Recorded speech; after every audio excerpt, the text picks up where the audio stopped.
You know, sometimes what shakes the world the most isn't thunder or war. Sometimes it's the quiet, steady rise of a people who know who they are and who they're becoming. And that's what we're seeing right now. There's a shift happening. You can feel it in the pulse of the planet, in the cities lit with ambition, in the minds that won't stop dreaming, in the hearts that believe we are not here to play small. Let me tell you, when something grows with grace, with grit, and with God, it's going to get noticed. And not everybody is going to clap for that. Not everyone is going to feel secure when new strength rises. Because here's the truth. When you've held the mic for a long time, when your voice has echoed without challenge, the sound of another rising voice can feel like thunder. And right now, the voice rising from India, it's not asking for permission. It's not waiting in the back. It's speaking with power, purpose, and pride. And that is what makes some people nervous. This is not a story about politics. This is a story about power, about presence, about potential that can no longer be ignored. And yes, about why even the boldest voices in the world are watching closely and maybe, just maybe, feeling something they didn't expect. Fear, not of conflict, not of chaos, but of a new force that refuses to be overlooked. And so I want to talk to you today, not just about economics, not just about politics, but about energy, about momentum, about the unstoppable force of belief, and what happens when a nation, 1 billion strong, decides to rise. You know, I've always believed that greatness doesn't shout, it whispers. It starts quietly with a spark, a dream, a vision. It begins where no one's looking, in the places that get overlooked, dismissed, doubted. And then over time, that dream starts to breathe. That whisper becomes a voice. That voice becomes a movement. And suddenly, the world has to pay attention. That's what we're witnessing with India right now. A rise that didn't begin in the headlines. It began in the hearts of 1 billion people who believed, even when the world didn't. People who grew up hearing "you can't" and answered back with "just watch me." People who planted seeds of knowledge, of technology, of entrepreneurship in soil that had long been hardened by history. And yet those seeds, they bloomed. India isn't just showing up to the table of global power. It's bringing its own chair. It's bringing its own voice, its own rhythm. And for anyone who's truly paying attention, that's not just impressive, it's undeniable. Because this growth, this momentum, this presence that's building, it's not about a sudden burst or a lucky break. It's the result of years, decades, generations of effort. Families sacrificing so their children could get an education.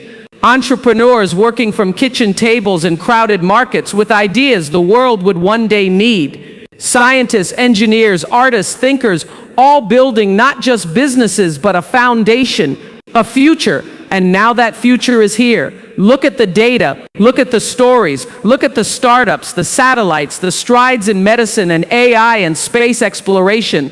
Look at the fact that in a world where some economies are slowing down, India is speeding up, not just growing, but glowing, standing tall in a moment when so many others are shrinking back. It's not just about GDP, it's about energy, it's about possibility. Because when a country that has faced colonization, division, poverty, when that country rises with grace, with discipline, with vision, that's not just progress, that's a statement. That's saying we are not the past you wrote for us, we are the future we are writing ourselves. And here's the part that moves me the most. It's not just happening in boardrooms and bank accounts, it's happening in the eyes of students, in the determination of women starting their own businesses, in the voice of a young engineer from a small village who's building the next app, the next rocket, the next solution. This rise is not about a few, it's about many. It's about the collective soul of a people who are beginning to see themselves not as second best, not as an afterthought, but as a force, a real force. And it's not being led by any one person. It's being led by belief. Belief that we belong on the world stage, not someday, not maybe, but now. When you witness that kind of transformation, not the one that comes from conquest, but the one that comes from conviction, you begin to understand that power is shifting. that the future is being rearranged, that the old rules no longer apply. And that's where the fear comes in for some. Because when you've been used to being the loudest, the fastest, the most powerful, seeing another rise can feel like a threat. But let me tell you something, this isn't about taking someone else's place. It's about making space, expanding the table. India is not asking anyone to move out of the way. It's saying we're here too, and we're not going anywhere. This rise is rooted in something so much deeper than numbers. It's rooted in resilience, in identity, in spirit. It's not loud and arrogant. It's steady and sure. And that is the kind of rise that lasts. That's the kind of power that can't be undone by headlines or politics. So when we talk about why some people might be afraid, we have to understand it's not because of hostility. It's because of clarity. India is no longer trying to become something else. It's becoming more of itself, more confident, more united, more awake to its own strength. That, my friends, is what rising looks like. Not with a roar of dominance, but with the calm certainty of a people who know who they are. And when you know who you are, really know, there's nothing more powerful. The world doesn't spin the same way it used to. Power isn't just in armies and empires anymore. It's in innovation, in collaboration, in who can solve real problems faster, smarter, and with heart. And the truth that many are just beginning to see is this. The center of gravity is moving. The map of influence is being redrawn. There was a time not so long ago when certain nations dictated the pace, when they decided the tone of global conversations, who got to speak and who had to listen. But the world we live in now is different. The internet has broken barriers. Education has reached new corners. Ideas are flowing not just from traditional powerhouses, but from unexpected places. And one of the brightest, loudest, and most undeniable sources of that flow is India. Now, let's pause for a second and really take that in. What does it mean when a country with more than 1 billion people begins to realize that its potential is not in the future, but in the present? What happens when those people begin to speak not just with hope, but with authority? We are seeing the answer to that question unfold in real time. India is not just playing catch-up anymore, it's leading in tech, in space, in renewable energy, in startups that are solving real issues from healthcare to digital banking to clean water.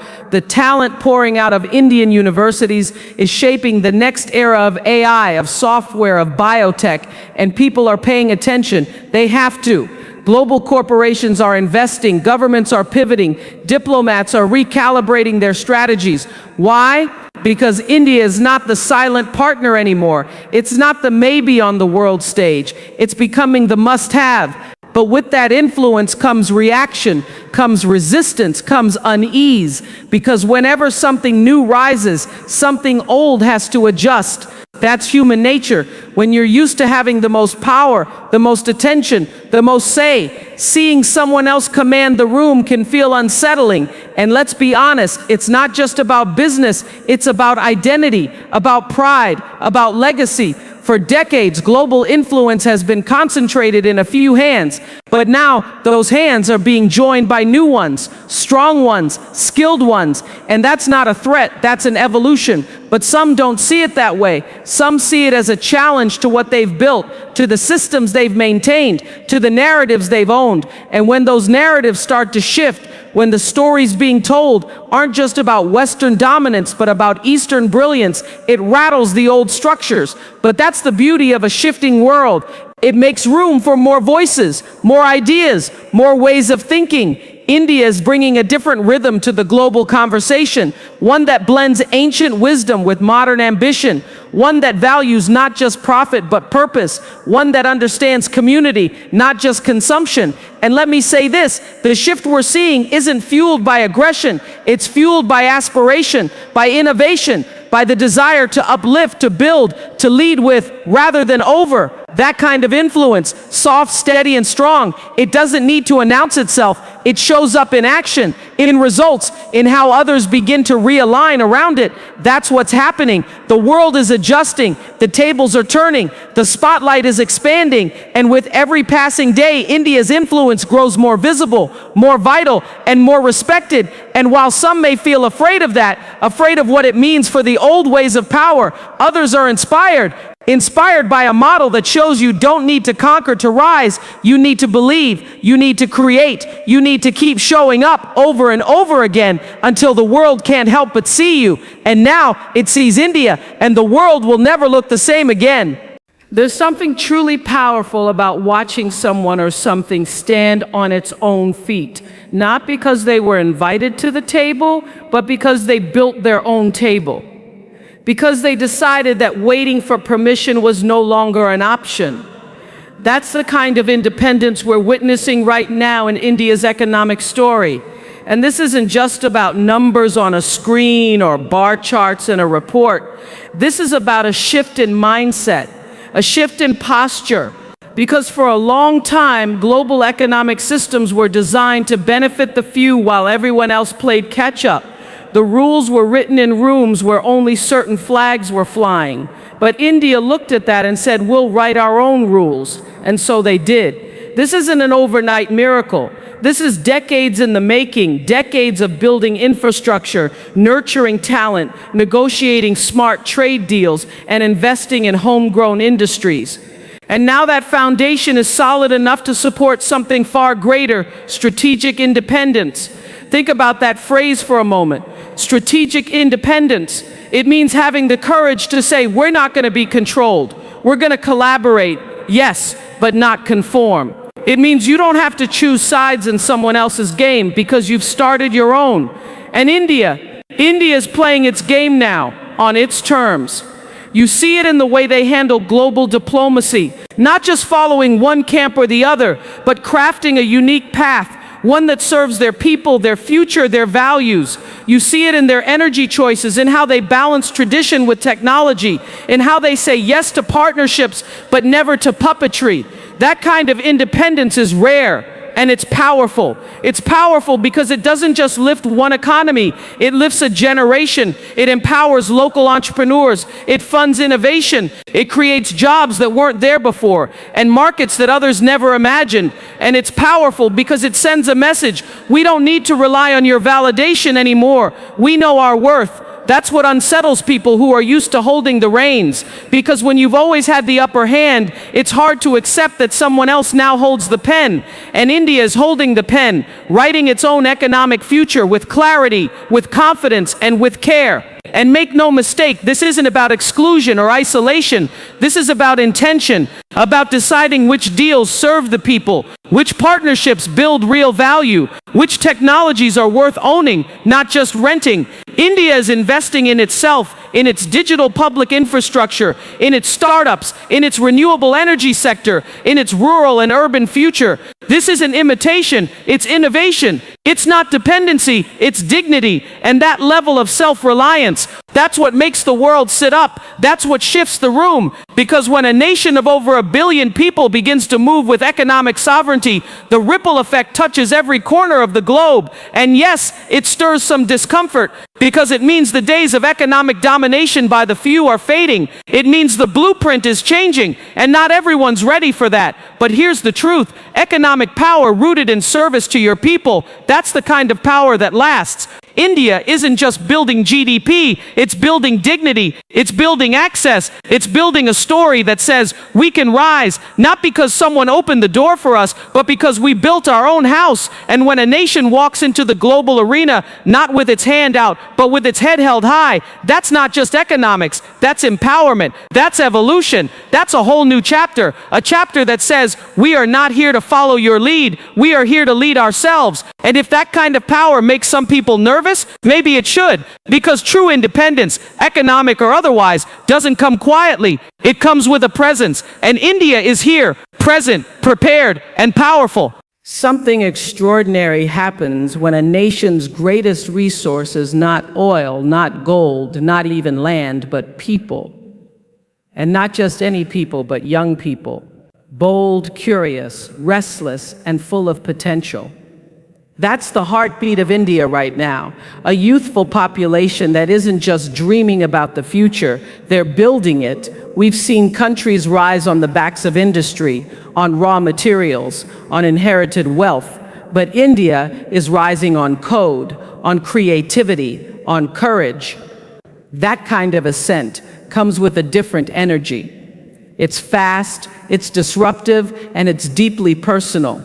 Because when you build your future with your own hands, when you create with your own mind, you don't just feel empowered, you are empowered, and it shows. From the small towns to the big cities, young Indian entrepreneurs are solving problems with a hunger that can't be taught. They're building apps that connect farmers to markets, platforms that teach millions how to read, tools that bring banking to the unbanked. This isn't copying the West, this is leading with authenticity, creating what the world hasn't seen, because the world never had to solve these problems, but they did, they are. And that's where the shift begins, because for decades technology was dominated by a handful of countries, a few big names in Silicon Valley. But look around today. Some of the biggest minds driving global innovation have names like Sundar, Satya, Parag, and they started their journeys in India, not just in the classrooms, but in the chaos, in the complexity, in the spirit of resilience that comes from navigating a country as rich and layered as India. That background, that experience, it breeds a different kind of leader, one who understands scale, one who understands struggle, one who doesn't flinch when the system is messy, because they've been building in the mess since day one. That's why India's tech story is not just impressive, it's inevitable. It's not just about who's writing code, it's about who's writing the rules, who's shaping how the digital world will look 10, 20, 50 years from now. And let me tell you something, India is no longer following the manual, it's authoring the next edition. That scares people, because when you see a nation with a population this young, this educated, this digitally connected, this determined, you realize something. It's only getting started. The demographic dividend isn't just a buzzword, it's a fire, and it's spreading. And here's where the fear kicks in. Not just because India is advancing, but because it's doing so independently, not needing validation, not asking for help, just creating, launching rockets into space, building billion-dollar companies, leading in artificial intelligence and cybersecurity, developing digital IDs that serve over 1 billion people, while the rest of the world debates what's possible. India is doing it. That kind of momentum cannot be ignored, and it won't be. So yes, there will be pushback. There will be resistance. There will be attempts to slow things down, because a rising power shifts the equation.